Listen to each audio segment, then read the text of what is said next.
या बातमीचे प्रायोजक आहेत सोलापूर का सोलरवाला, solar energy for your home and business, near KK readymade, 7 रस्ता, सोलापूर। मराठा सेवक सरपंच संतोष देशमुख यांच्या हत्येच्या निषेधार्थ दोषींवर कारवाई करावी अशी मागणी सोलापूर जिल्हा सकल मराठा समाजाच्या वतीने जिल्हाधिकारी कुमार आशीर्वाद यांच्याकडे निवेदनाद्वारे करण्यात आले आहे। यावेळी सकल मराठा समाज सोलापूर शहर जिल्ह्याचे माऊली पवार, शिवाजी चापले, शिवराम गायकवाड, रणजित सिंह पाटील, राजन पाटील आदी उपस्थित होते। संतोष देशमुख अमर रहे, अमर रहे, अमर रहे, अमर रहे, संतोष देशमुख अमर रहे, अमर रहे, अमर रहे, संतोष देशमुख अमर रहे। 9 डिसेंबर 4 दिवसापूर्वी मस्साजोग तालुका केज जिल्हा बीड येथे 3 टर्म सरपंच राहिलेले मराठा सेवक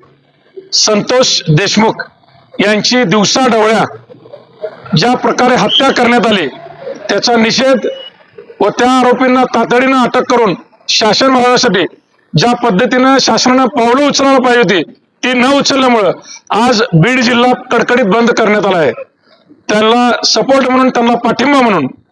आज आम्ही सकल मराठा समाज सोलापूर शहर व जिल्ह्याच्या वतीनं माननीय कलेक्टर साहेबांना निवेदन दिलं आहे। त्या मराठा सेवक संतोष देशमुख यांना ज्या पद्धतीने मारण्यात आलंय, लायटरनं त्यांची बॉडी जाळण्यात आली, ह्या तीव्र विटंबना केलेल्या घटनेचा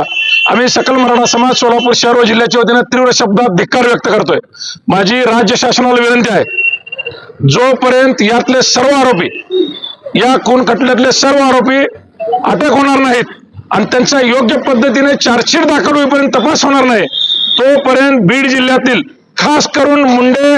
बहीण आणि भावाला या मंत्रिमंडळात समाविष्ट करू नये, कारण यातले सर्व आरोपी त्यांचे समर्थक आहेत आणि या प्रकारे मराठा सेवकाची जी हत्या केली आहे याचा जर योग्य वेळी व्यवस्थित हा तपास नाही हाताळला, हा गुन्हा नाही हाताळला तर राज्य शासनाला याचे परिणाम नक्कीच भोगावे लागतील। शासनाला विनंती आहे की लवकरात लवकर या गुन्ह्यातले सर्व आरोपी अटक करा आणि फास्ट ट्रॅक कोर्टामध्ये हा खटला चालवा आणि आरोपींना फाशीची शिक्षा होईपर्यंत तोपर्यंत त्याचा फॉलोअप आम्ही घेणार नाही आणि आम्ही घेत राहू आणि जोपर्यंत न्याय मिळणार नाही देशमुख कुटुंबियांना तोपर्यंत हा सकल मराठा समाज पूर्ण ताकदीनिशी देशमुख कुटुंबियाच्या पाठीमागे आम्ही सक्षमपणे आणि भक्कमपणे उभे राहू। जय जिजाऊ, जय शिवराय।